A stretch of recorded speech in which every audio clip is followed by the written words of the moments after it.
ইউনূস আলাইহিস সালামকে ইরাকের মুসিল শহরে বা মুসেল প্রদেশের নিনুয়া বাসীদের কাছে তিনি দিন প্রচারের জন্য পাঠিয়ে দিলেন। কথাগুলা মনে রাখবেন।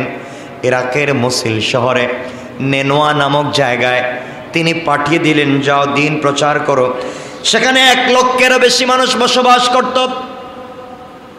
ওই জায়গায় প্রেরণ করা হলো ইউনূস আলাইহিস সালামকে, যাও মানুষের কাছে দিন প্রচার করো। তিনি দিনের দাওয়াত দিতে লাগলেন। যত আল্লাহর দাওয়াত দেন, দিনের দাওয়াত দেন, তাওহীদের দাওয়াত দেন, রিসালাতের দাওয়াত দেন। দাওয়াত কয়টা? 2টা। বলেন না কয়টা? 2টা দাওয়াত দিতে লাগলেন। 1 নম্বর তাওহীদের দাওয়াত, আল্লাহর একত্ববাদের দাওয়াত, শিরিক করা যাবে না। 2 নম্বর রিসালাতের দাওয়াত, নবুয়তের দাওয়াত। এই শিরিক মুক্ত ঈমান আর বিদআত মুক্ত আমলকে গঠন করবার যে প্রক্রিয়ার কৌশল তিনি জানায়া দিতে লাগলেন। মানুষ কুফরির উপরে অটল থাকতে লাগলো, মানুষ দিনটাকে গ্রহণ করতে গেল না। হযরত ইউনূস আলাইহিস সালামকে মারতে লাগলো, আঘাত করতে লাগলো, পিটাতে লাগলো, তাকে অজ্ঞান করে ফেলে দে। দোষ কয়টা? বলেন না। 1 নম্বর দোষ তাওহীদের দাওয়াত, 2 নম্বর দোষ রিসালাতের দাওয়াত, কালিমার দাওয়াত দেওয়া, সৎপথের দাওয়াত দেওয়া। এই জন্য মানুষ তাকে আঘাত করে। আজও যদি আপনি অরিজিনাল ভাবে সত্য কথাগুলা মানুষের কাছে পৌঁছে দেন, আল্লাহর তাওহীদ আর রাসূলের রিসালাতের কথা মানুষের কাছে পৌঁছে দেন, দুনিয়ার মধ্যে এমন মানুষ পাওয়া যাবে যারা আপনাকেও গালি দিবে।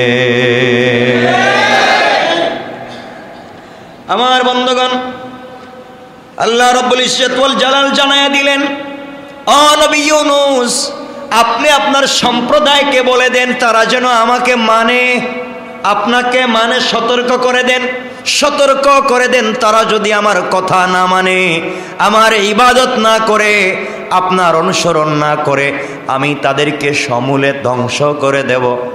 কি করে দেব? এই কথা কিন্তু আমার নবীকে আল্লাহ বলেন নাই। আল্লাহর নবী আল্লাহর কাছে মেরাজে দোয়া করে বলেছিলেন, আল্লাহ তাআলা, দুনিয়ার জমিন থেকে যদি আমি উঠে যাই, অন্যান্য উম্মতের মতো যদি আমার উম্মতগুলোকে একসাথে ধ্বংস করে দাও। আল্লাহ জানায়া দিলেন, বন্ধুরে আমি জবাব দিলাম, আপনাকে জানায়া দিলাম, অবশ্যই অবশ্যই আমি আল্লাহ তোমার সকল উম্মতকে যারা বেনামাজি হয়ে যাবে, গুনাহগার হয়ে যাবে, এত কিছু হয়ে যাওয়ার পরেও আমি আল্লাহ একসাথে তাদেরকে ধ্বংস করব না। একসাথে ধ্বংস করবেন না। শুনেন, সামনের কথাগুলা শুনলে বুঝবেন কি বলতে চাই।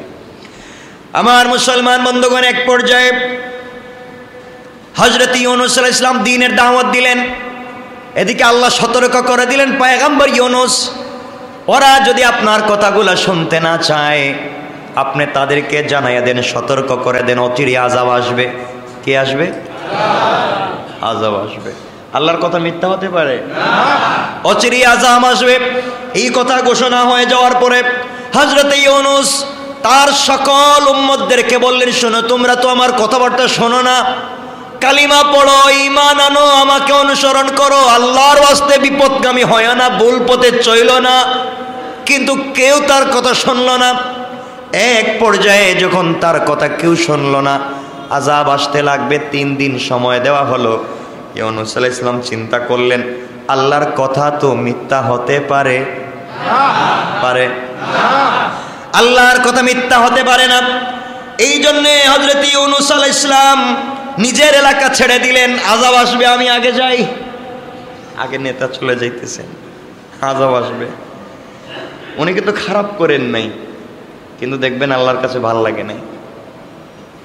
হযরত ইউনূস আলাইহিস সালাম নিজের এলাকা ছেড়ে দিলেন, অন্য জায়গায় চলে যাওয়ার জন্য নৌকায় যাত্রী হয়ে উঠে গেলেন। ইউনূস আলাইহিস সালাম যখন নৌকায় উঠে গেলেন, উঠে যাওয়ার পরে নৌকা প্রায় যখন ডুবে ডুবে যায়, মানুষ মরে যাবে, তিনি উঠে গেলেন। বিশাল ঝড় তুফান শুরু হলো, নৌকা ডুবে যাবে। নৌকার মধ্যে সবাই আরোহীরা নিশ্চয় বলতে লাগলো, নৌকার ভিতরে এমন একজন লোক আছে, এমন একজন যাত্রী আছে হয়তো যিনি মালিকের বিনা অনুমতি নিয়ে পালিয়ে এসেছে, এই জন্যে হয়তো এই অপরাধীর কারণে আমাদের উপরে বিশাল আযাব আসতেছে। নৌকার মধ্যে হযরত ইউনূস উঠেছেন, কেউ তো আর তাকে চিনে না, কিন্তু চেহারাটা বড় নূরানি চেহারা। আল্লাহর পয়গম্বর, আল্লাহু আকবার বলেন। আর একজন বড় পয়গম্বর, নূরানি চেহারা, তাসবিহ জিকির নিয়ে তিনি বসে পড়েছেন। নৌকার ভিতরে সবাই ঘোষণা করেছে, নিশ্চয় নৌকার ভিতরে মালিকের অনুমতি ছাড়া পালিয়ে কোনো লোক এসেছে। এই অপরাধীর কারণে নৌকা ডুবে যেতে পারে, অপরাধীকে খুঁজে বের করো এবং নৌকা থেকে নামিয়ে দাও, নচেত আমরা বাঁচতে পারবো না। হযরত ইউনূস আলাইহিস সালাম ভাবলেন, নিশ্চয় আমি তো আমার মালিকের অনুমতি ছাড়া বের হয়েছি, আমি আমার মালিকের অনুমতি ছাড়া, হুকুম ছাড়া বের হয়েছি, নির্ধারিত এলাকা থেকে পালিয়ে যাচ্ছি, সুতরাং নির্ঘাত আমি বড় অপরাধী। আমার কারণে নৌকা ঢেউয়ের মধ্যে পড়ে হয়তো এই মুহূর্তে ধ্বংস হয়ে যাবে, ঢেউয়ের মধ্যে পড়ে এই মুহূর্তে নৌকা হয়তো ডুবে যাবে। এই জন্যে হযরতে ইউনূস আলাইহিস সালাতু ওয়াস সালাম বলতে লাগলেন, নিজে বলতে লাগলেন, ও নৌকার যাত্রীরা, অপরাধী লোকটাকে খুঁজবার দরকার নাই। আমার মনে হয় এই নৌকার ভিতরে আমার চাইতে বড় অপরাধী কেউ নাই, সুতরাং আপনারা আমাকে নদীতে ফেলে দেন, আপনারা আমাকে পানিতে ভাসিয়ে দেন, আপনারা আমাকে নদীতে ফেলে দেন। এই কথাগুলা বলবার পরে পুরা নৌকার যাত্রী ইউনূস আলাইহিস সালামের চেহারার দিকে তাকায়, তাকায়া দেখে তো নূরানি চেহারা, যার চেহারার থেকে নূর চমকায়, যার মুখের দিকে তাকালে জান্নাতের কথা স্মরণ হয়ে যায়, যার চেহারার দিকে তাকালে আল্লাহর কথা স্মরণ হয়ে যায়, যার চেহারার দিকে তাকালে জাহান্নাম ভুলে যায়, জান্নাতের কথা স্মরণ হয়ে যায়। এমন একটা লোক নিজেকে অপরাধী বলেন না, না আপনি অপরাধী হতে পারেন না, অপরাধীর চেহারা এমন হয় না, অপরাধীর চেহারা তো খারাপ হতে পারে, আপনার মতো ভালো মানুষ হতে পারে না। তিনি বলতে লাগলেন, তোমরা জানো না ভালো মানুষের চেহারায়ও অপরাধী থেকে যায়। আজকালকে দুনিয়ার জমিনে দেখবেন ভালো মানুষের চেহারায়, নূরানি চেহারায় এমন অপরাধী পাওয়া যাবে যে অপরাধ দুনিয়ার জমিনে টাটকা শয়তানও করে না। ঠিক কিনা করে বলেন? টাটকা শয়তানও করে না। তো ভালো নূরানি চেহারার মানুষ, ভদ্র চেহারার মানুষ, এ যত বড় শয়তানি করবে পাবলিকও করতে পারে না। ইউনূস আলাইহিস সালাম বললেন, আপনারা মনে করতেছেন আমার চেহারা বড় ভালো, আমি আল্লাহওয়ালা না, আমার ভিতরে অপরাধ আছে, আমি আমার মালিকের নির্দেশ ছাড়া বের হয়েছি। তারা বলে না, হতে পারে না। এমন ভদ্র নৌকায় উঠবার পর থেকে যার ভদ্রতার পরিচয় আমরা পাচ্ছি, এই লোকটা অপরাধী হতে পারে না। নৌকার শত শত যাত্রী মিলে বলল, তাহলে কি করা যায়? এই লোকটার প্রতি ভালোবাসা লেগে গেল, কারণ আল্লাহর পয়গম্বর যেখানে বসেছেন রহমত দিয়েছেন কে?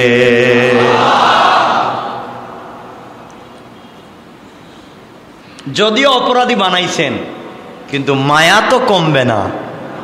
কমবে মায়া? মায়া কমবে না।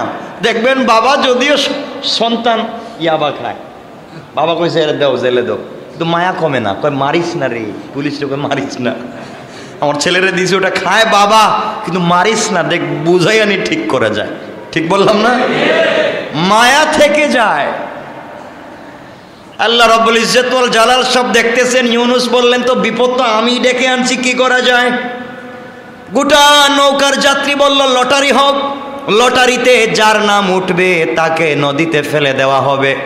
শত শত যাত্রীর মধ্যে লটারি হলো, লটারির মধ্যে প্রথমে ইউনূসের নাম উঠে গেছে। সুবহানাল্লাহ ওয়াজ করে সবাই বলছে, ইউনূস তোমার নাম উঠলো। ইউনূস বলেন, আমাকে ফেলে দাও। তারা কয় না, আমাদের লটারিতে ভুল আছে। কেমন ভালোবাসা তৈরি হয়েছে দেখেন, লটারিতে ভুল আছে আমাদের। এই মানুষটা এমন কাজ করতে পারে না, আমরাও বিশ্বাস করি না। এমন দেখবেন এই লোকটা এত ভদ্র, এত ভালো, নামাজি, তাহাজ্জুদওয়ালা, মুখলিস, আল্লাহওয়ালা, তাসবিহওয়ালা, এই লোকটাই কাজ করতে পারে না, কিন্তু হেই কামাইয়ারা। ঠিক কিনা বলে? এই শয়তান এই খারাপ কাজ করে, কিন্তু চেহারা থেকে বুঝবার কোন কুদরত তা কে বলেছেন? সবাই বলতেছে ইউনূস তুমি না। ইউনূস বললেন না আমি। আবার লটারি হবে, আবার লটারি হলো।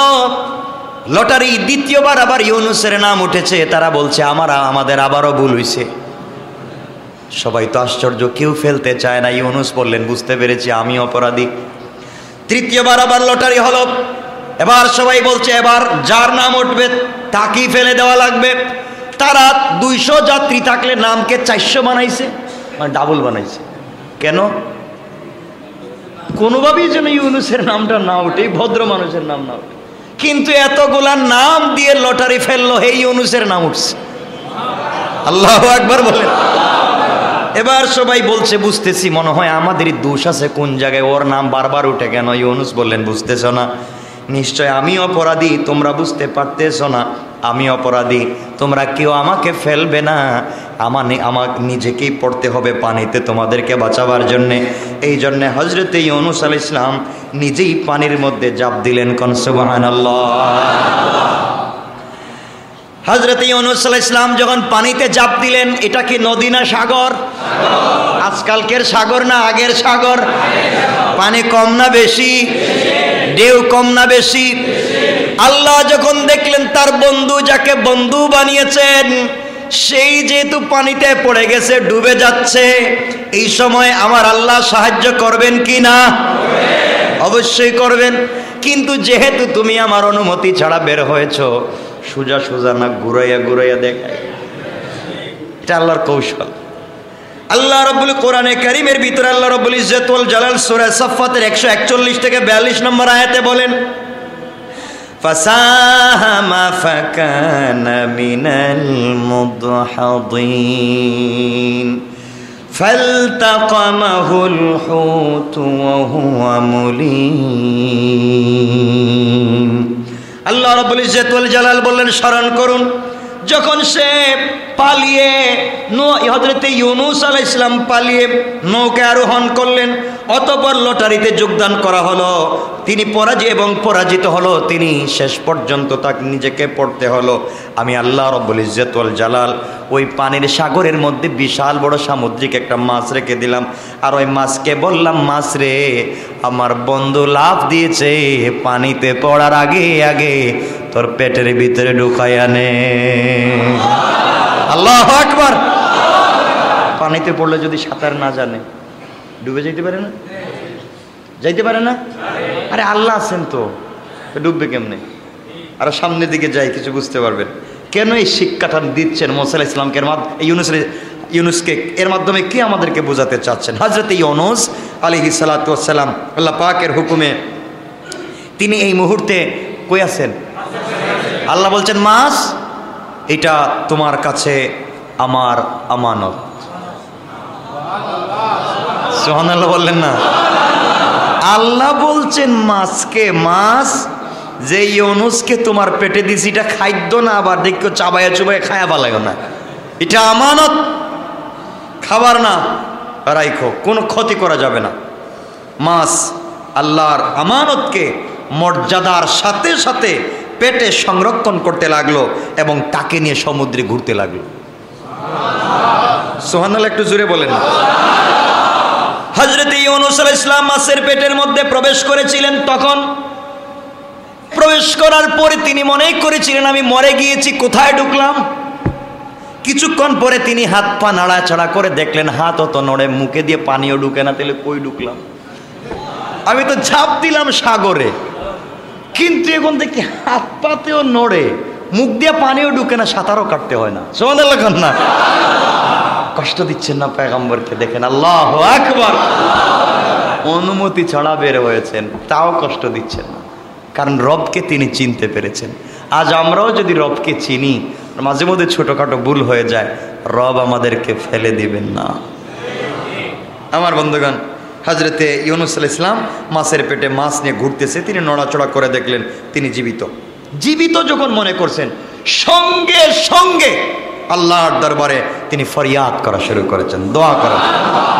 কেউ বলছেন, কোন কোন মুফাসসির যেমন দারাকুতনিতে পাওয়া যায় এবং মুজাহিদ কাতাদা, তারা বলেছেন যে ইউনুস আলাইহিস সালাম মাছের পেটে আল্লাহকে সেজদা দিতে শুরু করেছেন। তাহলে মাছটা মনে হয় আমার মতো ছিল, বিশাল বড় ছিল, যে পেটের ভিতরে সেজদা দেওয়া যায়। কত বড় মাছ! আল্লাহু আকবার বললেন।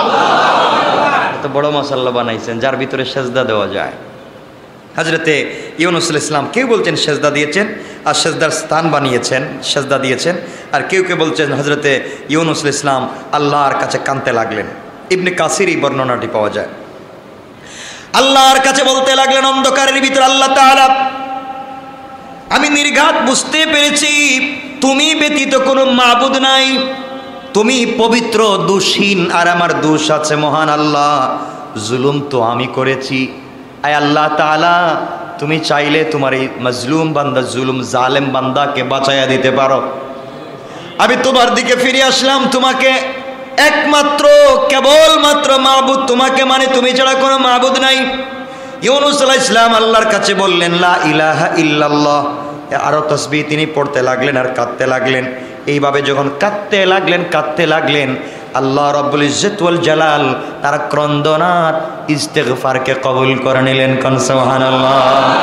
ওই দিন যদি তার ইস্তেগফার তিনি না করতেন আর তওবা না করতেন, কিয়ামত পর্যন্ত হয়তো ইউনুসকে মাছের পেটে থাকা লাগতো।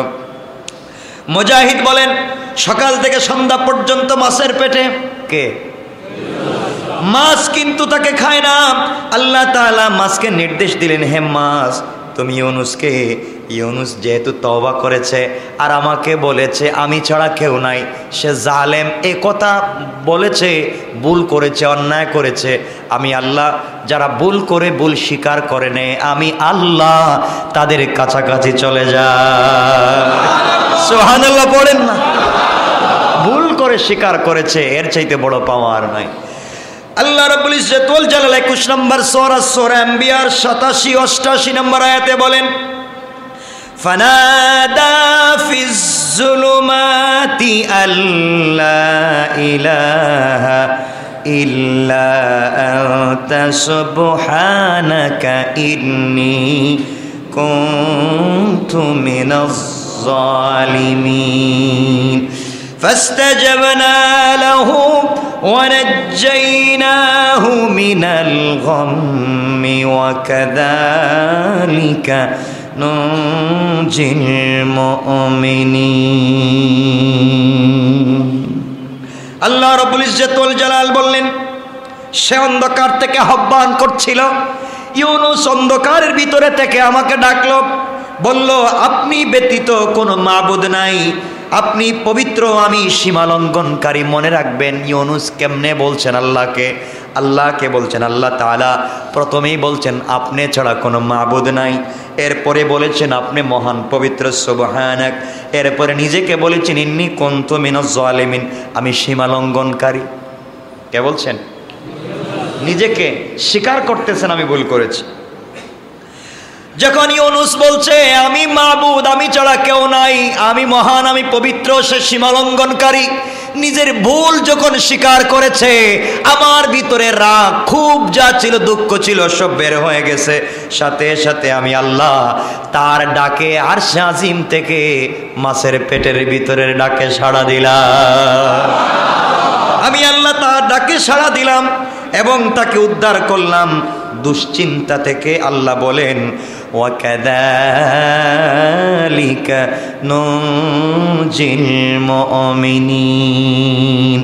আল্লাহ রাব্বুল ইজ্জত ওয়াল জালাল বলেন এভাবেই আমি আল্লাহ যারা মুমিন হয় তাদেরকে যুগে যুগে তওবার মাধ্যমে বিপদ থেকে তাদেরকে বাঁচায়া দেই। কোন সুবহানাল্লাহ। এজন্যে আমরা ভুল যদি করি, অন্যায় যদি করি, চাইবো কার কাছে? এজন্য আমরা এই দোয়াটা পড়ি, বিভিন্ন সময় দোয়া পড়েন আপনারা। এই দোয়া খতমের নাম কি? আপনারা বলেন খতমে ইউনুস, আর আল্লাহ বলছেন দোয়া ইউনুস। এটা দোয়া, এটা খতম না, এটা দোয়া। আপনি কতবার পড়বেন এটা তো আপনার একান্ত ব্যাপার। খতম হইল কেমনে? হ্যাঁ, এটা দোয়া। আল্লাহ শিক্ষা দিচ্ছেন দোয়া আপনার যতবার মন চায় ততবার পড়বেন। আমরা বানাইছি খতম। কি বানাইছি? আপনারা কষ্ট পাচ্ছেন ভাই? খতম এটা আমাদের বানানো, আর দোয়া বানানো কার? এখন আমার বানানো খতম পড়বেন না আল্লাহর বানানো দোয়া পড়বেন? এই জায়গা মতো আসছি আমরা তখন খতম নিয়ে ব্যস্ত, আর আল্লাহ বলছেন দোয়া। যাই হোক, কষ্ট পাচ্ছেন আমার কথা? আমরা কি পড়বো? দোয়া পড়বো। বিপদে পড়লে, কিছে পড়লে, আর বিপদে না পড়লে দরকার নেই। ঠিক না? সব সময়। আমার বন্ধুগণ, আল্লাহ আমাদের হেফাজত করুক, সবাই পড়েন আমিন। তো এই দিন, যেই দিন হযরত ইউনূস আলাইহিস সালামকে সমুদ্রের তীরে আল্লাহ রাব্বুল ইজ্জতুল জালাল উন্মুক্ত একটা জায়গা উঠাইয়া দিলেন, মাছের পেট থেকে বের করলেন, তার দোয়াকে কবুল করলেন, আল্লাহর রাগ কমে গেল, ইউনূসকে মাছের পেট থেকে বের করলেন। ওই দিন ছিল 10 মুহররম, আশুরা। সুবহানাল্লাহ বললেন না? এই দিনের কত দাম, কত কিছু বলবো। এখন কথা হচ্ছে, হযরত ইউনূস আলাইহিস সালাম মাছের পেট থেকে বের হলেন সমুদ্রের তীরে। কত মানুষ কত কিছু বলে, কোন গাছের নিচে? লাউ গাছের নিচে।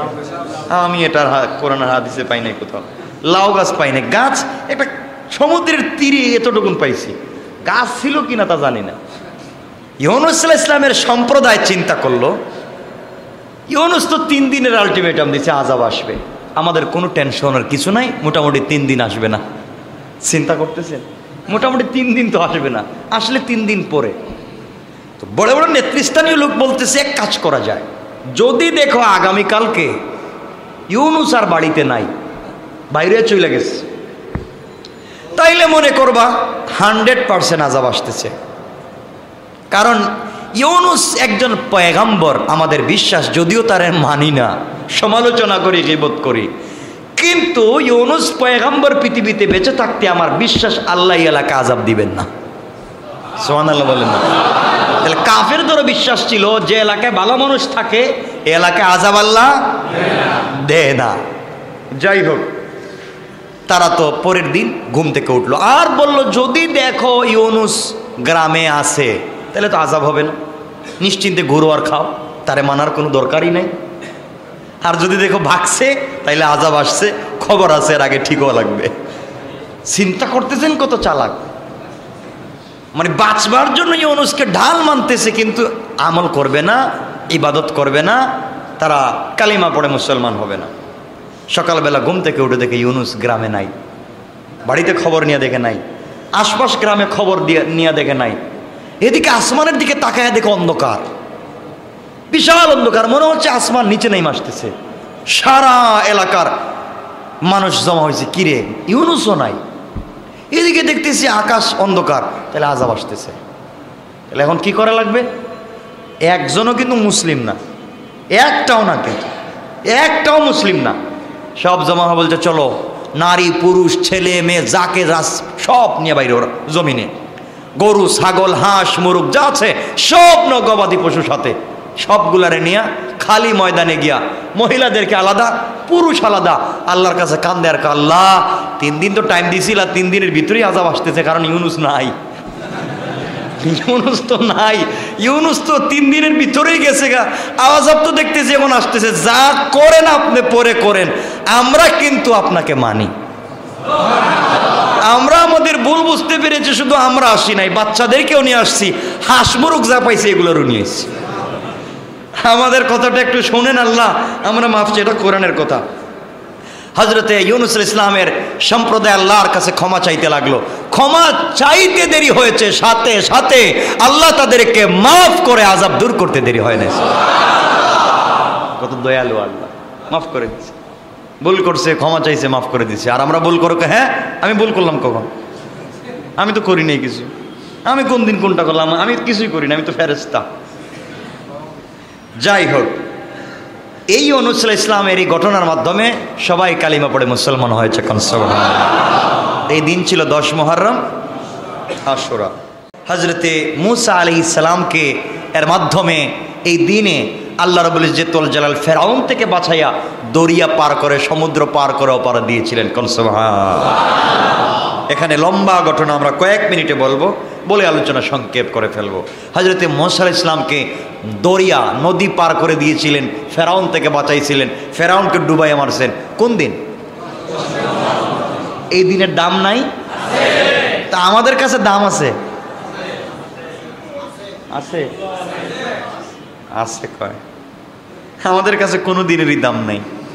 আমাদের কাছে আমাদের যেদিন টাকা থাকবে ওদিনই দাম আছে, টাকা নাই দাম নাই। পয়লা বৈশাখে কি কোন? যাক, এটা লম্বা ঘটনা, আমরা সংক্ষেপ করে আলোচনা শুনবো ইনশাআল্লাহ। আমি কি বোঝাতে চাই? তাহলে এই ইউনুস আলাইহিস সালামের ঘটনার থেকে জানতে পারলাম মানুষ ভুল করতে পারে, বড় গুনাহ করতে পারে, আল্লাহর আযাব চোখের সামনেও আসতে পারে। এত নিচে আসার পরেও আল্লাহ আযাব দূর করে দিতে পারেন শুধু তার কাছে তওবা করার মাধ্যমে। এজন্য আমরা সকল বিপদে তওবা করব কার কাছে? মনে থাকবে তো ভাই? ইনশাআল্লাহ। কবরে চলে যাব সবাই, কথাগুলো মনে রাখেন। আমার বন্ধুগণ গভীর মনোযোগ। 9 নাম্বার ঘটনা, হযরতে মূসা আলাইহিস সালাতু ওয়াস সালাম বনি ইসরাইলের লোক। কিসের লোক? বনি ইসরাইলের লোক। তিনি যেই সময় মিশরে বসবাস করতেন, মানুষকে আল্লাহর ইবাদত কায়েমের কথা বলতেন। মিশরের তৎকালীন বাদশার নাম ছিল কি? ফেরাউন। খুব ভালো মানুষ ছিল? অহংকার ছিল? ছোট ছোট অহংকার।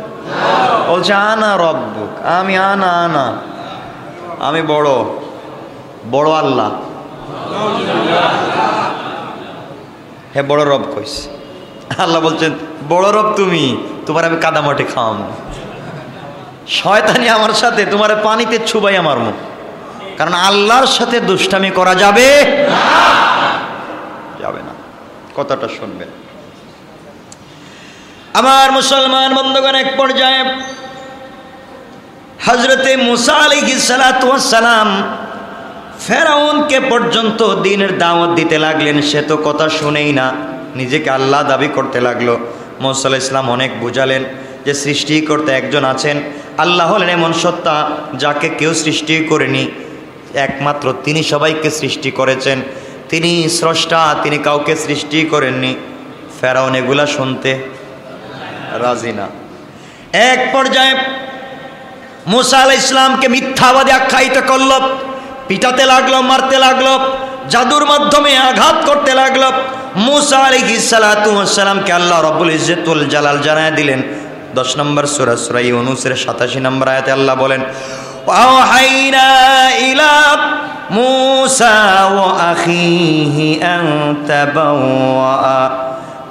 তাবাওয়া লিকাওমিকুমা বিমিসরা বুয়ুতান ওয়াজআলু বুয়ুতাকুম কিবলাতান ওয়া আকিমুস সালাত। আল্লাহ রাব্বুল ইজ্জতুল জালাল বলেন মূসা এবং তার ভাইকে ওহী করলেন আর বললেন, মূসা শোনো, মিশরে তোমাদের কওমের জন্য গৃহ নির্মাণ করো। আল্লাহ বুঝাতে চান ফেরাউনের বাড়ির কাছাকাছি বাড়ি বানানোর দরকার নাই। ওর বাড়ির কাছে থাকলে তুমি ইবাদত করতে পারবা না, আল্লাহর নাম নিতে পারবা না। মুসারে, ও তোমাকে সারাদিন ডিস্টার্ব করবে। ওখান থেকে আল্লাহ বুঝাতে চান প্রতিবেশী খারাপ মানুষের সাথে হওয়া দরকার নাই। যদি ভালো মানুষ প্রতিবেশী হয়, তোমার চরিত্র, তোমার সন্তানের চরিত্র ভালো হবে। আর তোমার বউ যদি একবারে রাবেয়া বছরের মতো হয়, তোমার সন্তানগুলা যদি হাসান আর হুসাইনের মতো হয়, আর পরিবেশ পরিস্থিতি, তোমার সামাজিক অবস্থান, পাশাপাশি যারা থাকে ওরা যদি ভালো না হয়, তোমার এই ভালো সন্তান ইয়াবাকুর বাবাকুর হতে পারে। আল্লাহ বলছেন মূসা, তো আমারেও মানে না, আর তোমারে মানবে কই? ও তো তোমার সন্তানদেরকে, তোমাদের বনি ইসরাইলকে জবাই করে ওর কাছাকাছি থাকার দরকার নাই, দূরে যাও। আল্লাহ, আমি কি করব? বলো ওর বাড়ি থেকে একটু দূরে বাড়ি বানাও, যেন আমি রাত্রে বললে ভাইগা পলায়ন করে যাইতে পারো। হযরতে মূসা আলাইহিস সালাম সম্প্রদায়কে বলেন, এক কাজ করো, তোমরা অনেক দূরে বাড়ি বানাও। আল্লাহ, আর কি করতে হবে? তুমি না বলছো মসজিদে গিয়ে নামাজ পড়তে হবে? মূসা আলাইহিস সালামের সময় নামাজ পড়তে হতো কোথায়? মসজিদে। আল্লাহ, তুমি না বলছো মসজিদে নামাজ পড়তে হবে? এখন মসজিদে, ঘর থেকে বাইরে হলেই তো মারে। এটা আসেনি কোথাও? একটু কন্যা আসেনি দুনিয়া? দেখবেন আগে দেখছি কিছু কিছু জায়গায় নামাজের জন্য বাইর হইছে, পিটাইতেছে, নাই? তো মূসা আলাইহিস সালাম বলছেন, আল্লাহ মসজিদে নামাজে যাইতে বলছেন, ঘর থেকে বাইরে হলে তো পিটা, আমরা কোথায় যাব?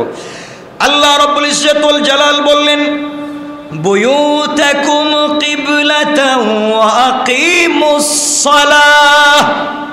মূসা, তুমি শুধু তোমার ঘর নির্মাণ করো তা না, আজকে থেকে মসজিদে গিয়ে নামাজ পড়া লাগবে না। মূসা রে, তোমাদের গৃহগুলিকে ঘরগুলিকেই ইবাদতের জায়গা বানাইয়া না। এই শয়তানের ভয়ে বাইরে যাওয়ার দরকার নাই। নামাজ পড়ো, নামাজ নামাজ পড়ো, কিন্তু বাইরে গেলে যদি বিপদ থাকে এরপরও না ছাড়া যাবে। শোনেন, সবাইকে বলছি, যেখানে আজান হবে সেখানে নামাজ। যে অবস্থায় থাকেন, যে অবস্থায় থাকেন, আপনি যেখানে থাকেন, যে অবস্থায় থাকেন, নামাজ। কি নামাজ? নামাজ পড়ার জন্য পানির দরকার, পানি নাই, তায়াম্মুম করেন। তায়াম্মুমের মাটি নাই, পানি নাই, ওযু ছাড়া নামাজ পড়েন। নামাজ ছাড়া যাবে না। আপনার কাছে শরীরে পোশাক আছে, নামাজ পড়েন। পোশাক নাই, উলঙ্গ, নামাজ পড়েন। আপনার শরীরে পোশাক আছে কিন্তু প্রস্রাব লাগানো, টয়লেট লাগানো, ময়লা লাগানো, আর কাপড় নাই, এই অবস্থায় নামাজ পড়েন। বুঝাতে পারি নাই? নামাজ পড়তে হবে, নামাজ পড়তে হবে। এটা বুঝবেন না, এটা কি মজা বুঝবেন না। যারা রাত জাগে তাদেরকে জিজ্ঞাসা করেন কি মজা, ঠিক না? কিসের ঠিক? রাত কি নামাজের জন্য জাগে? তো মোবাইল চালায় রাত জায়গা, তো টেলিফোনে থাকে রাত্রে জায়গা। ওরে জিজ্ঞাসা লাভ আছে? নামাজের মজা কি? যে নামাজের জন্য রাত্র জায়গা থাকে, সেজদায় পড়ে মজা পায়, তারে জিজ্ঞাসা করেন সেজদায় কি মজার স্বাদ, ঠিক কিনা বলেন? এজন্য আজকে বাসায় গিয়া একটু ট্রাই করবেন আমার কথা। আজকে বাসায় গিয়ে একটা রুমকে অন্ধকার করে দিবেন, অল্প অল্প আলো জ্বালাইয়া, একা একা খুব নিশ্চিন্তে সব বন্ধ করে দিয়ে নামাজ শুরু করে দিবেন। একা একা আস্তে আস্তে তেলাওয়াত করবেন, স্লো পড়বেন, তেলাওয়াত করবেন, একটা একটা আয়াত ধীরে ধীরে পড়বেন। আপনি মনে করবেন যে আপনার উপর দিয়ে রহমত বয়ে যাইতেছে, দেখবেন। ট্রাই করবেন ইনশাআল্লাহ। যাই হোক, হযরতে মুসা আলাইহিস সালামকে আল্লাহ বলছেন, মুসা মসজিদে গিয়ে নামাজ পড়ার কথা ছিল, ফেরাউনের ভয়ে যাওয়ার দরকার নাই, বাড়িতেই পড়ো। আমরা হইলে বলতাম না, কে নিষেধ দেয়, চলো মায়ের করুম দরকার হইলে গেইটে, ঠিক না? আমরা তো তা করতাম, কিন্তু আল্লাহ বলছেন মুসা না, আপাতত নামাজ পড়ো। কোথায়? কেন?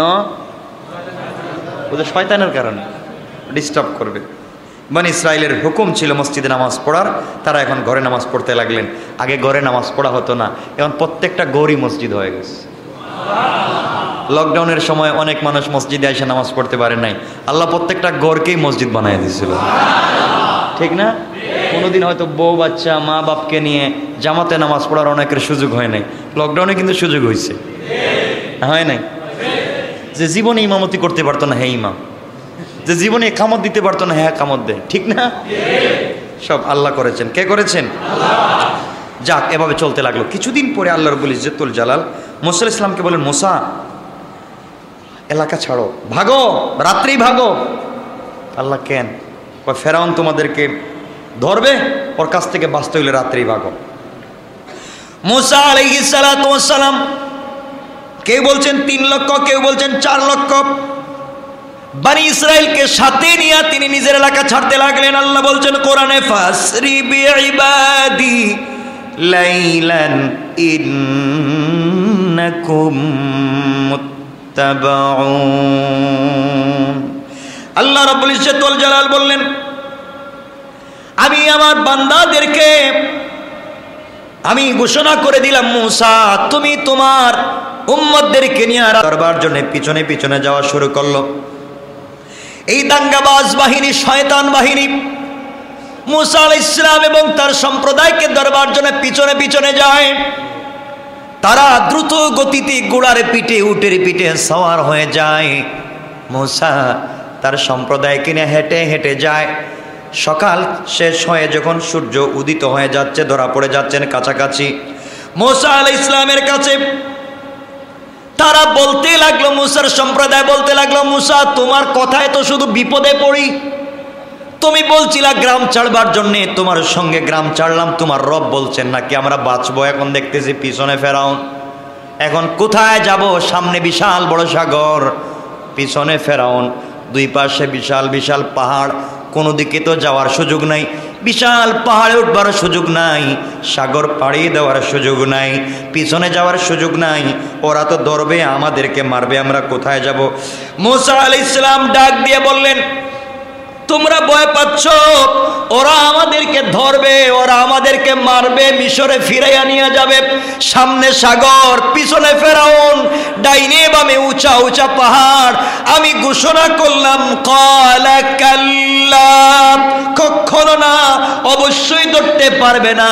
তোমরা যদি বিশ্বাস না করো, আমি মুসা বলতেছি ইন্না মাইয়া রাব্বি সায়াহদিন। আল্লাহু আকবার।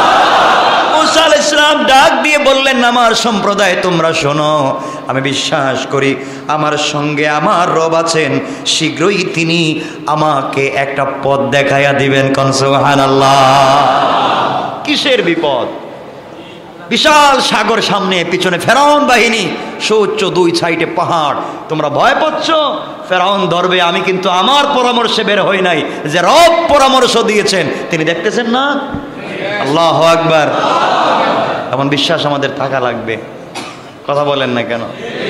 এই বিশ্বাসটা আমরা তৈরি করতে পারবো না? সবকিছু কে দেখতেছেন? আল্লাহর কাছে আমরা বিচার দিব, আল্লাহ সব তুমি দেখতেছো, সব তুমি দেখতেছো, সব কিছুর বিচার তোমার কাছে দিলাম। আমিন বলেন। আমিন। আল্লাহ যেন কবুল করেন। এদিকে ফেরাউন উত্তেজিত হয়ে গেল, বনি ইসরাইলের কাছাকাছি এসে পড়লো। এই কঠিন মুহূর্তে আল্লাহ পাক মুসাকে নির্দেশ করলেন, মুসা, মুসা তুমি ভয় মনে হয় পাচ্ছ। মুসা বলছেন, আল্লাহ আমার কোনো টেনশনই নাই। যে আল্লাহর কাছে আমি গিয়েছিলাম লাঠি নিয়ে, আপনি বলছেন এটা লাঠি, ছাড়লাম হয়ে গেল সাপ। আপনি হাত বললেন বগলে দিতে, আমার নিজের হাত দিলাম হয়ে গেল লাইট। আমার বিশ্বাস আছে যে আল্লাহ এত কিছু করতে পারেন, সামান্য ফেরাউন থেকেও আল্লাহ বাঁচাইয়া দিতে পারে। মুসা বলেন, আল্লাহ ফেরাউন শুধু আমার দুশমন না, ও তোমারও দুশমন, তোমারেও মানে না। এই যে আমারে মানে না তা না, ও তোমারেও মানে না। তাহলে তুমি তো আমারে বাঁচায় রাখতে হইব, ও তো তোমারেও মানে না। হ্যাঁ কয় আনা রব্বু, হে নাকি রব? আল্লাহ কয় ঠিকই তো কইছো। মানে মুসা একটু রাগ উঠাইতেছেন আল্লাহ। সুবহানাল্লাহ বললেন না, যে শুধু আমারই দুশমন না, তোমারও দুশমন, তোমারও তো মানে না। আল্লাহ কয় ঠিকই তো কইছো।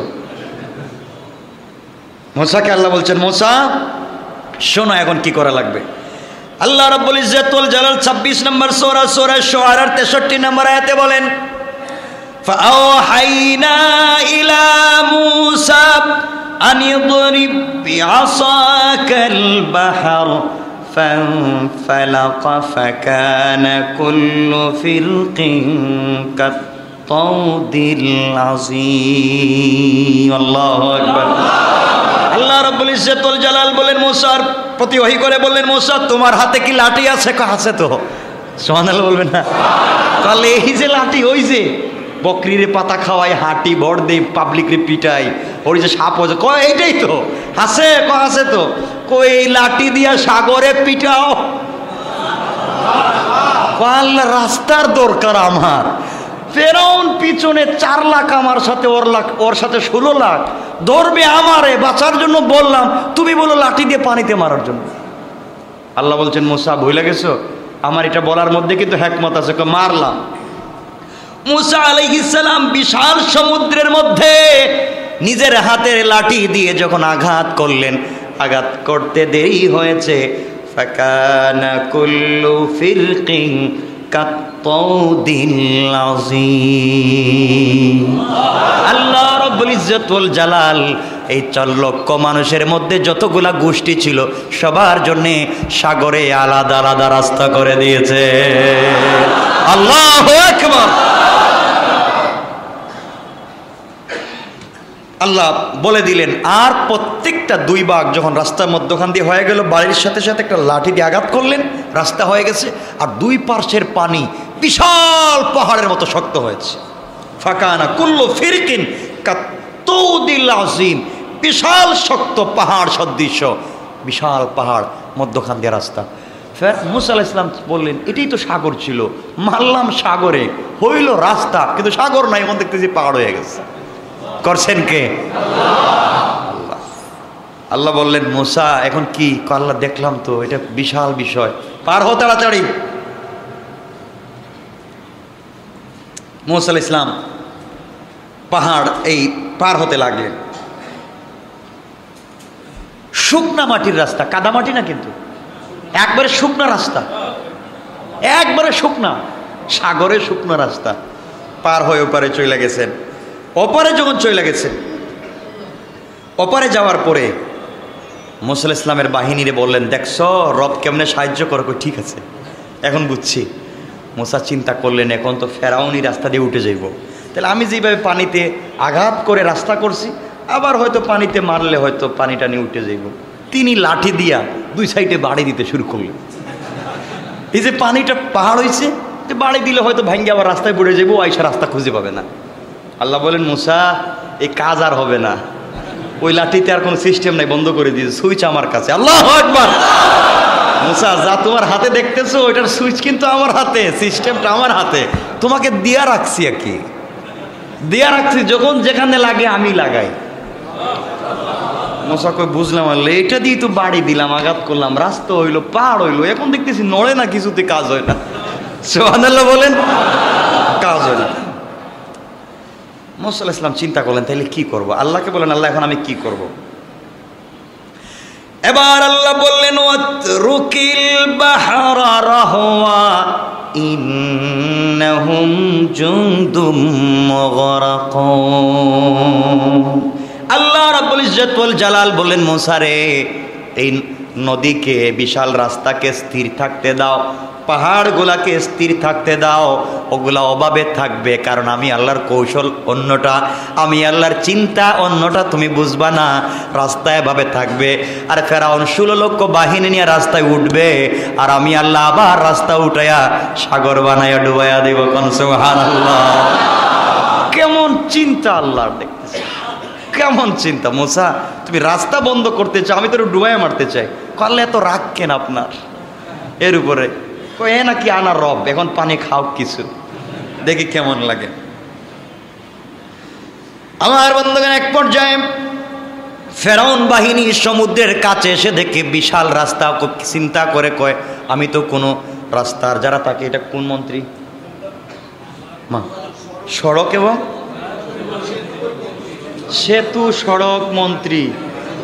আমি তো কোনো মন্ত্রী রাস্তা করার দায়িত্ব দিলাম না, আমার তেমনি মাইরা ধুইরা সবাই খায়া ফেলাইতেছে টাকা পয়সা, কিন্তু এটা কোন দিন কে করলে এত সুন্দর রাস্তা? আমার দেশে, আমার দেশে এত সুন্দর রাস্তা, তাও সাগরের উপর দিয়া, তাও দুই পাশে বিশাল বড় পাহাড়, আমি তো কতদিনই আসলাম এখানে। ফেরাউনকে বুঝলাম না, আমার দেশে আবার রাজা হইল কেনা? আল্লাহকে দেখ, একটু সামনে যা, দেখ কেটা রাজা, একটু সামনে যা। ফেরাউন দেখে এত সুন্দর রাস্তা, কত সুন্দর। ফেরাউন বলছে 16 লক্ষ বাহিনীকে, চলো, আমি তোমাদের সামনে, তোমরা আমার পিছনে। ওই দেখা যাওয়া পারে মুসার বাহিনী, দৌড়তে হইব, ওরা আমাদের রাস্তা ব্যবহার করে আমাদেরকে পলায়ন করে চলে গেছে। আল্লাহ, তোর বাপের রাস্তায়, রাস্তায় উঠ, দেখবে কি মজা। ফেরাউন বাহিনী রাস্তায় উঠছে। রাস্তা করছেন কে? আল্লাহ।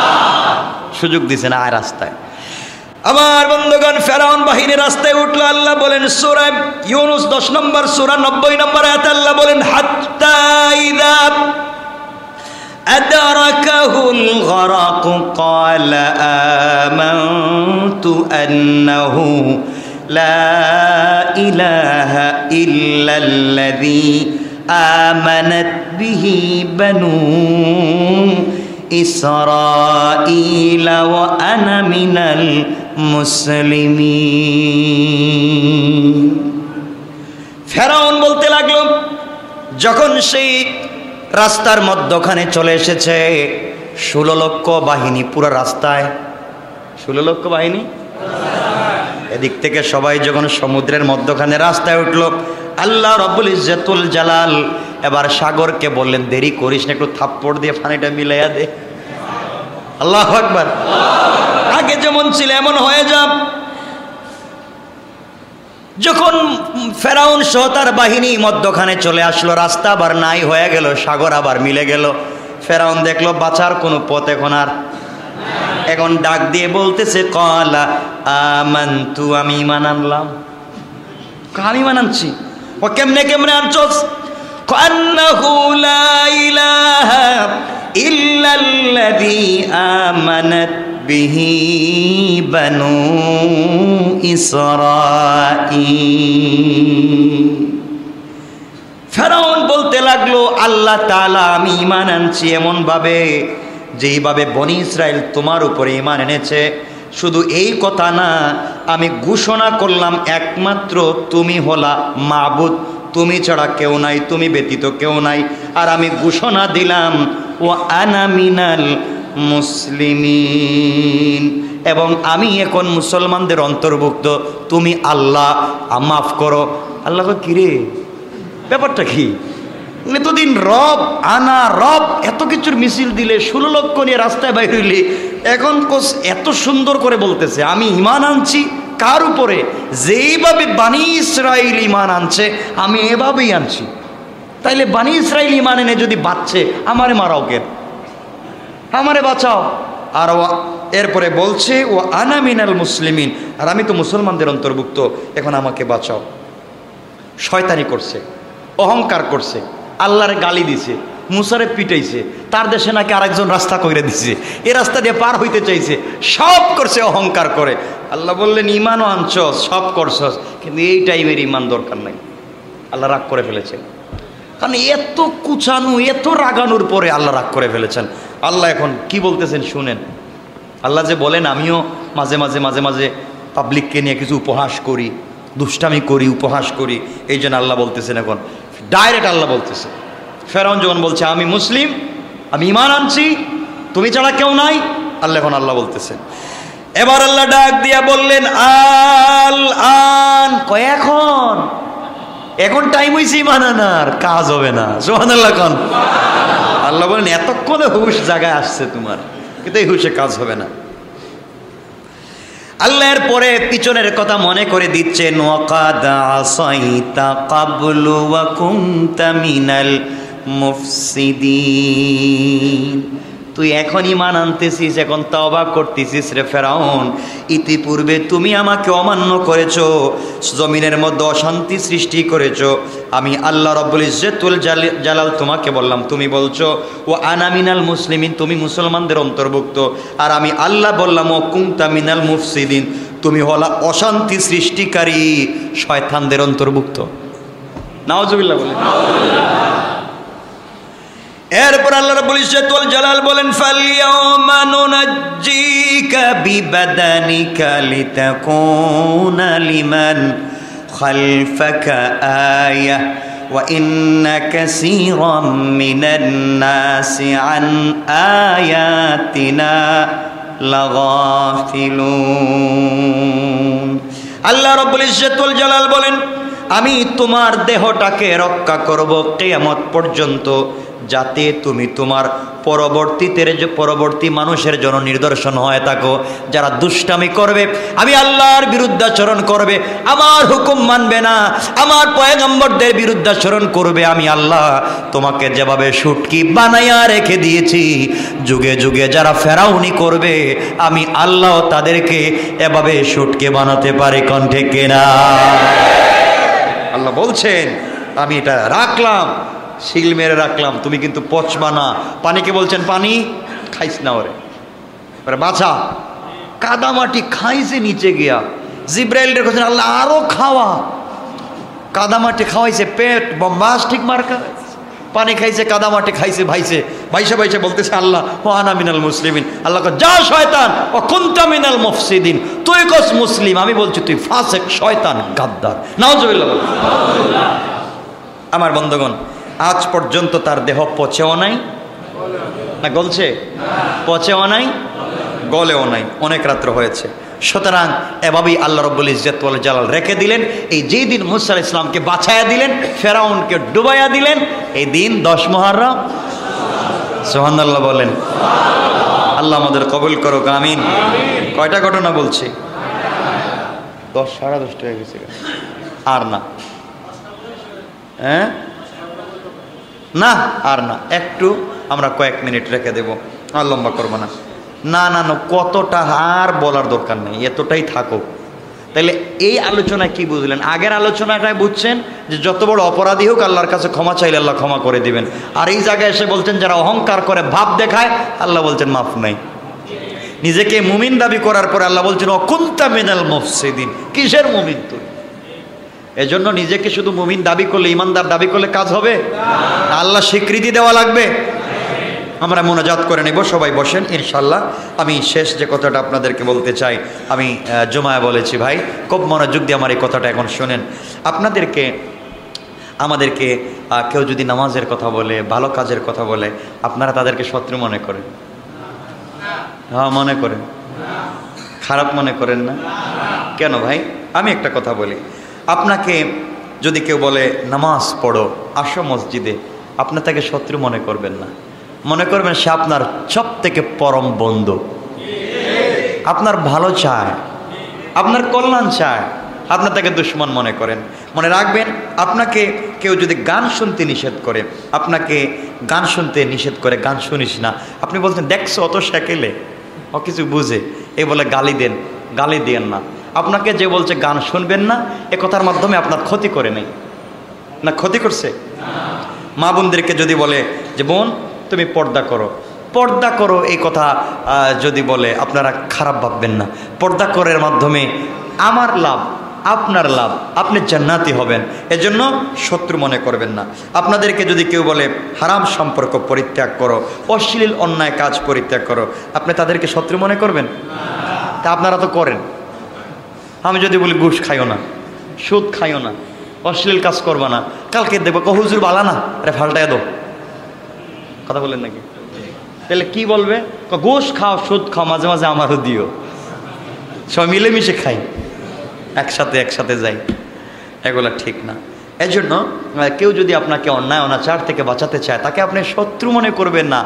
আমি আপনাদেরকে নামাজের কথা বলি, আমি আপনাদেরকে সুদ ছাড়তে বলি, আমি আপনাদেরকে ঘুষ ছাড়তে বলি, আমি আপনাদেরকে হারাম সম্পর্ক পরিত্যাগ করতে বলি, অশ্লীলতা থেকে বাঁচতে বলি, আমি কি আপনাদের শত্রু? আমি আপনাদের বন্ধু। একসাথে জান্নাতে যেতে চাই না চাই না? চাই।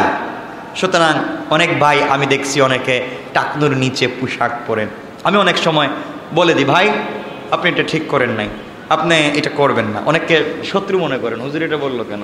আমি শত্রু না, আপনার নামাজ সহি হচ্ছে না, নামাজটা শুদ্ধ হওয়ার জন্য বলেছি, ঠিক বললাম না? অনেকে আমাকেও আমাদেরকেও দাওয়াত করেন কিসের? জন্মদিনের কেক কাটা হবে। আমি যদি নিষেধ করি ভাই জন্মদিন বলতে কিছু কইরো না, তো আপনি বলবেন হ্যাঁ আপনি কি করলেন এটা হুজুর, আপনি কি বলেন? ভাই এই কথার মাধ্যমে আপনি আপনার শত্রু না। আমি বলছি যে আপনার জন্ম হয় নাই না, জন্ম অস্বীকার করেছি? জন্ম স্বীকার করেছি। এই দিনটা পালন করার মাধ্যমে তুমি যেভাবে পালন করতেছো, আতশবাজি করে, লাইট জ্বালাইয়া, আবার লাইট জ্বালাইলা, একটা অন্ধকার করে, কিসের আনন্দ? যেই লোকটার জন্মদিনে অন্ধকার, মানে ওর অর্থ হয়েছে আমি জন্ম নিছি মানে দুনিয়ার সব অন্ধকার করে দিব, যা লাইট আছে সব অন্ধকার করে দিব, এই জন্য তো লাইট বন্ধ করে দিলাম, এটা ঠিক না। এজন্য কাউকে যদি বলা হয় বিবাহবার্ষিকী, মৃত্যুবার্ষিকী, এটা পালন করবা না, এটা নিষেধ, আপনারা শত্রু মনে করেন, ঠিক বললাম না? ঠিক কি? তাহলে কি শত্রু? আপনাদেরকে বলি বিবাহবার্ষিকী পালন করার দরকার নাই, মৃত্যুদিন পালন করার দরকার নাই, আপনারা শত্রু মনে করবেন না, আপনারা মনে করবেন এটা উপকারের জন্য করছি। আচ্ছা, আপনারা যদি জন্মদিন পালন করেন, আপনারা যদি মৃত্যুদিন পালন করেন, বিবাহবার্ষিকী পালন করেন, টাকনুর নিচে পোশাক পরেন, হারাম খান, আমার কিছু আসে যায়? বলেন। কিন্তু আপনাদেরকে বলছি যদি বেঁচে যায় তা আল্লাহর কাছাকাছি পৌঁছে যাব। এজন্য আমাদেরকে ভালো কাজের দিকে এগিয়ে আসতে হবে। আপনাকে বলা হলো ভাই ভালো কাজ করো, আপনি মনে করো আমার শত্রু, ভালো কাজের দাওয়াত দিচ্ছে কেন? আল্লাহকে ওয়াস্তে আল্লাহ আমাদেরকে হেফাজত করুক। এত কিছুর পরে আপনাকে যদি বলি আপনি জান্নাতে যান, জাহান্নামে যান, আমার কোনো আপত্তি আছে? বলেন না। আমি বললাম, আপনি শুনলেন না, জাহান্নামে গেলেন, আমার আপত্তি আছে? জান্নাতে গেলেন, আমার কি? কিন্তু আপনাকে বলার মাধ্যমে এই যে আজকেরই ভালোবাসা, একসাথে বসছি, আমরা জান্নাতে ওভাবে একসাথে বসতে চাই, এজন্য কাউকে হারাতে চাই না। টাকনুর নিচে পোশাক পরে অশ্লীল ওভাবে চলে, হারাম খেয়ে, সুদ খেয়ে, গান বাজনা করে আপনি জাহান্নামী হন, আমাদের এই সুন্দর আয়োজন থেকে, জান্নাত থেকে আপনি ছিটকে পড়ে যান, চাই না। এই জন্য শত্রু না, বন্ধু, ভালোবেসে বলছি বন্ধু, আজকের এই পরিবেশ জান্নাতে একসাথে থাকতে চাই, ঠিক বলেন না? ইনশাল্লাহ বলেন। এজন্য দুশ্মন ভাববেন না, ভালোবেসে বলতেছি, একসাথে থাকতে চায়। যাই হোক, রাসূল পাক সাল্লাল্লাহু আলাইহি ওয়াসাল্লাম তার বন্ধুদেরকে দ্বীনের প্রতি দাওয়াত দিতেন না, দিতেন না? যাই হোক, এগুলো অনেক লম্বা কথা, আমি যদি সব কথা বলতে যাই অনেক লম্বা হয়। রাসূল সাল্লাল্লাহু আলাইহি ওয়াসাল্লাম বলছেন, তোমরা এমন মানুষের সাথে চলো, এমন মানুষের কাছে যাও। এটা সহিহ হাদিস। রাসূল সাল্লাল্লাহু আলাইহি ওয়াসাল্লাম বলছেন, এমন মানুষের কাছে যাও যার কথা শুনলে ইলম বাড়ে। যার কথা, একটা সহিহ হাদিস, একবারে সহিহ হাদিস, আত-তারগীব ওয়াত তারহিব, প্রথম খণ্ড 89 নম্বর পৃষ্ঠা, মনে রাখবেন। রাসূল পাক সাল্লাল্লাহু আলাইহি ওয়াসাল্লাম বলছেন, এমন মানুষের কাছে যাও যার কাছে বসলে ইলম বাড়ে, তার কাছে যাইবা। এখন আপনি যদি মনে করেন আপনার গাজাকুর বন্ধুর কাছে গেলে ইলম বাড়ে, আপনি যাইয়েন, কিন্তু আমি বলবো না আপনি যাইয়েন, আমি বাঁচাতে চাই। 1 নম্বর। 2 নম্বর, রাসূল বলছেন, এমন মানুষের কাছে যাও যার কথা শুনলে, যার কাছে গেলে, যাকে দেখলে মহান রবের কথা মনে পড়ে যায়, তার কাছে যাও। এই জন্য আমি বলবো, 1 নম্বর, যার কথা শুনলে ইলম বাড়ে তার কাছে যাবেন। এখন আপনি মনে করবেন, আপনি চিন্তা করবেন কার কাছে গেলে ইলম বাড়ে। যার কাছে গেলে, যাকে দেখলে, যার কথা শুনলে আল্লাহর কথা স্মরণ হয়, তার কাছে যাবেন। আর 3 নম্বর হচ্ছে, যার আমল আখেরাতের কথা স্মরণ করে দেয়, যার চলাফেরা, যার চাল চলন আখেরাতের কথা স্মরণ করে দেয়, তার কাছাকাছি আপনি আমি যাব ইনশাল্লাহ। কারণ কিয়ামতের দিন কিছু মানুষ আক্ষেপ করবে আর বলবে, হায় আমার কি দুর্ভোগ, আমার কি দুর্ভোগ লাইফে, আমি যদি এই কাজগুলো না করতাম, আমি যদি অমুক বন্ধুর পাল্লায় না পড়তাম, আমি যদি ওই গ্রুপে গিয়ে আমি জাহান্নামে না যাইতাম, তাহলে আজকে আমি সবার সাথে জান্নাতে থাকতে পারতাম। আমরা জান্নাতে যেতে চাই না? এজন্য আমি আজকের জুমায় বলেছি, মৃত্যু প্রকৃতপক্ষে বিচ্ছেদ নয়, মৃত্যুর মাধ্যমে বিচ্ছেদ ঘটে না, বরং কারণ অচিরে আমরা আখেরাতে আবার মিলিত হব। প্রকৃতপক্ষে বিচ্ছেদ হবে সেই দিন যেদিন কিছু লোক জান্নাতে যাবে, কিছু লোক জাহান্নামে যাবে, আর কোনো দিন দেখা হবে না, আর কোনো দিন কথা হবে না, আর কোনো দিন বসা হবে না, আর আমরা এভাবে আর কোনো দিন কথা বলতে পারবো না। এটি হচ্ছে সব থেকে বড় বিচ্ছেদ। এই জন্য এই কথাগুলো বলার উদ্দেশ্য হচ্ছে, আজকে আমরা যেভাবে একসাথে বসে আছি, আমরা চাই মরে গেলে বিচ্ছেদ নয়, কিয়ামতে আবার আসবো, কিয়ামতে আবার বসবো, তখন আমরা এই কয়েক হাজার লোক বসছি, কিয়ামতের দেখবো এরা আমরা সবাই তো বন্ধু ছিলাম, আজকে দেখি এ আমার বিরুদ্ধে কথা বলছে, ও আমার এই দুশ্মনী করছে, ও গীবত করছে, ও আমার বাপকে গালি দিয়েছে, ও আমার উল্টাপাল্টা করছে, আমার তো বন্ধু ছিল, একসাথে প্লেটে খাইলাম, একসাথে আড্ডা দিলাম, আর ও নাকি ভিতরে ভিতরেই কাজ করছে। কিয়ামতের দিন যখন দেখবো একজন আরেকজনের আমল নামা, তখন বিচ্ছেদ ঘটে যাবে, একজন জান্নাতে, একজন জাহান্নামে। এজন্য আমরা এই বিচ্ছেদ চাই না, আমরা একসাথে আজও আছি, কিয়ামতের মাঠে একসাথে হাউজে কাউসারের পাশে যেতে চাই, একসাথে বিনা হিসাবে জান্নাতে যেতে চাই। কারা কারা?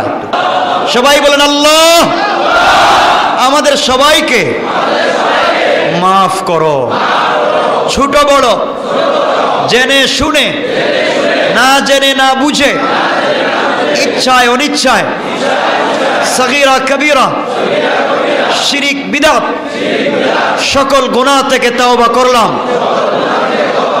ইয়া আল্লাহ তুমি আমাদেরকে ক্ষমা করো, আমিন আমিন। আল্লাহ আমাদেরকে মাফ করে দিন।